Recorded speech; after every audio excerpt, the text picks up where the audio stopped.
Hi,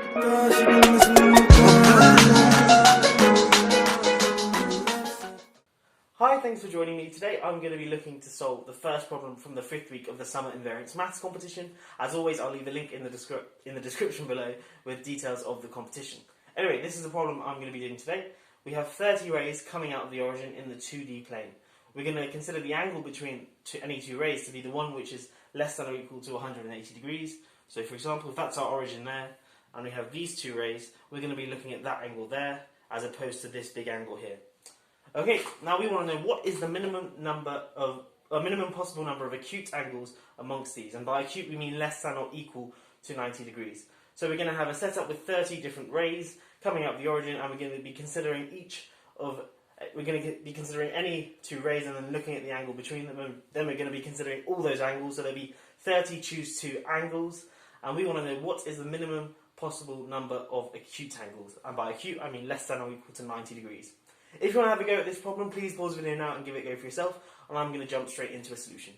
Okay, so the solution I'm going to present to you is quite a beautiful one in my opinion. We have this geometry problem, but I'm going to be solving it using graph theory, which goes to show that maths is related, all the different topics within maths. Anyway, what I'm going to do is I'm going to state the answer, and then I'm going to show you that there is a setup of rays which has this answer, and then what I'm going to do is show that there can't be a fewer number of acute angles. Okay, so the answer is 135.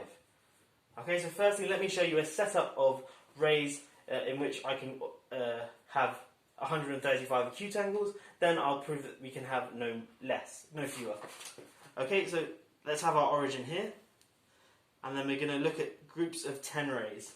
So we're going to have the first 10 rays just really close to one another, like so. And the dot dot dot, so there are 10 rays there. Okay, and this one here is going to be less, let's say less than 10 degrees. So this could be at half a degree, that one could be at 0 degrees to the x-axis, this one half a degree, this one 1 degree, and so on. And this one here will be the 10th one, so that'll be 9.5 degrees, this angle there. Of course, not to scale, but that angle there is 9.5 degrees. Then what we'll do is we'll start from 100 degrees up here, so that would be somewhere around here.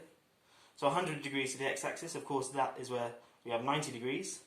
So we're going to start there with our 11th ray, and now notice that there is bigger than 90 degrees, because that's 100 degrees and that one there is 9.5, so that distance there is going to be 90.5, so more than 90 degrees. Okay, so that one's going to be our 11th ray, and we're going to have a similar setup. We're going to do another one at half a degree, and so on. So that one will be 100 degrees, that one will be 100.5 degrees, that one will be 101 degrees, and so on. And then our last one will be 109.5 degrees. Okay? And you can see why I'm doing this. It's so that these sort of clusters of rays, they're only acute to these ones here. Similarly, any ray here is only going to be acute to any one of these rays here. Okay, and of course I've done 10 here, 10 here, I need another 10, and I'm going to do them here. So this one goes to 109.5 degrees, so I'm going to do my next ray at 200 degrees, because then obviously that distance there is going to be 90.5 degrees, so more than 90 degrees. So 200 degrees is somewhere about there. Again, same setup, so that's 200 degrees. Then I'll do one at 200.5 degrees, and so on, all the way up to 209.5 degrees. Again, this is definitely not to scale. So this thing here is more than 90 degrees, so this is more than... so these two angles here, see these two rays here aren't acute with one another. And similarly, this ray here comes at 209.5 degrees, and this thing here was at 360 degrees, so that's 150.5 degrees. So that's a lot more than 90 degrees. So what are our acute angles here? Well, it's just going to be the ones in clusters, as I said before. Well, how many acute angles are there within each cluster? Well, it's simply 10 choose 2, because we just choose any two rays within a cluster, and each cluster has 10 rays. So that in each cluster here, there's going to be 10 choose 2 acute angles. And of course, I've got 3 different clusters, so I multiply this by 3. Well, what's 3 times 10 choose 2? That's 3 times 10 factorial over 8 factorial 2 factorial, and that's 3 times 10 times 9 over 2, 10 times 9 is 90, 90 divided by 2 is 45, and 3 times 45 is the number we are looking for, 135. Wonderful, so I've shown you a setup in which there are 135 acute angles. Now of course this is not unique, and in fact we can sort of perturb this slightly. We can move this a little bit along. Remember, this is 150 odd degrees, so we've got lots of room for manoeuvre, but that's fine. We only need to find one in which we have 135 acute angles. Now what I'm going to do is prove that there's no setup with fewer than 135 angles. Okay, so now I'm going to prove that there's no setup in which we can have fewer than 135 acute angles. And to do that, I'm going to be using Turan's theorem. In today's video, I'll just state it and I won't prove it. If you'd like me to make a video where I prove it, let me know in the comments down below, and I certainly will. So let G be any graph with n vertices. That is kr plus 1 free. And I'll describe what that means in just a second. Okay, then the theorem states that we have the number of edges in G is less than or equal to 1 minus 1 over r times n squared over 2. Now, what is kr plus 1? So kn, let's use kt, is simply the complete graph on t vertices. So for example, k5, so if I have 5 vertices like so, it's going to be the complete graph with 5 vertices. So that's when any vertex is adjacent to any other vertex. Okay, so it would look like this. Okay, so that's an example of K5, but this theorem holds for any subscript, r plus 1. Okay, and obviously r plus 1 will have to be less than or equal to n. Anyway, I'm going to be using this theorem. I'm not going to prove it, I'm just going to state it. So what we're going to do is consider a setup of 30 rays, and now I'm going to show you that the number of acute angles must be at least 135. Okay, so consider a setup of these 30 rays, and then for each ray, give a vertex. So we're going to have a graph G, which has 30 vertices, which we'll label V1 all the way up to V30. Okay, so each of these vertices represents a different ray. Okay, and then we're going to connect two vertices, so draw an edge between them, if and only if they don't have an acute angle between them.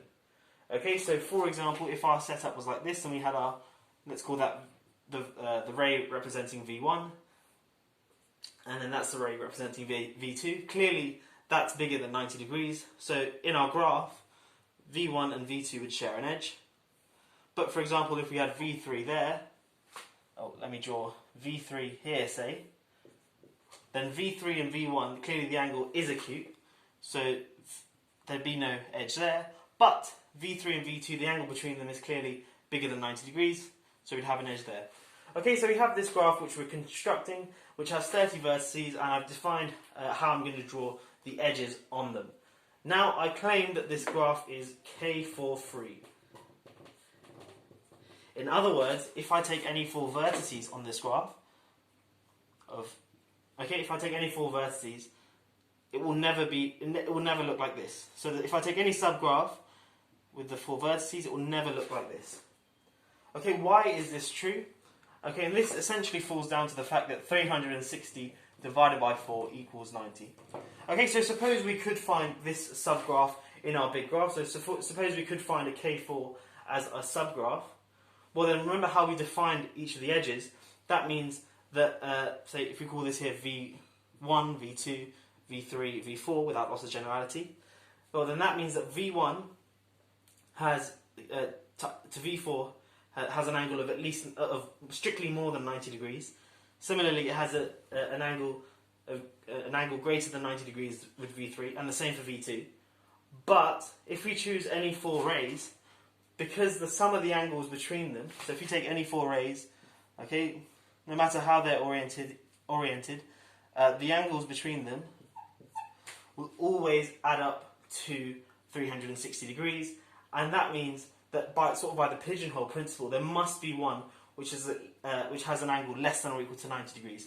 So in this case, that could be this one, and in fact we have 2, this one.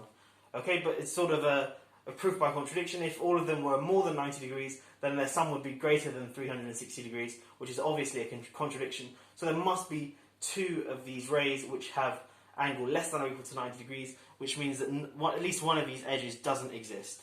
Okay, so we've shown that this graph is K4 free, by using a contradiction argument. Okay, so now we can just apply Turan's theorem. Okay, so applying Turan's theorem, we know that the number of edges in this graph, G, is less than or equal to, well, R was 3, because we were looking at K 3 plus 1, so K 4, 3. So we've got 1 minus 1 over 3, times n squared over 2. Well, n squared is the number of vertices, which is 30 over 2. Okay, let's work this out. 1 minus a third is 2/3. 30 squared is 900, divided by 2 is 450. So this is equal to 300. Okay, so this graph here has at most 300 edges. And remember, 300 edges represent angles greater than 90 degrees. So that, now, the number of acute angles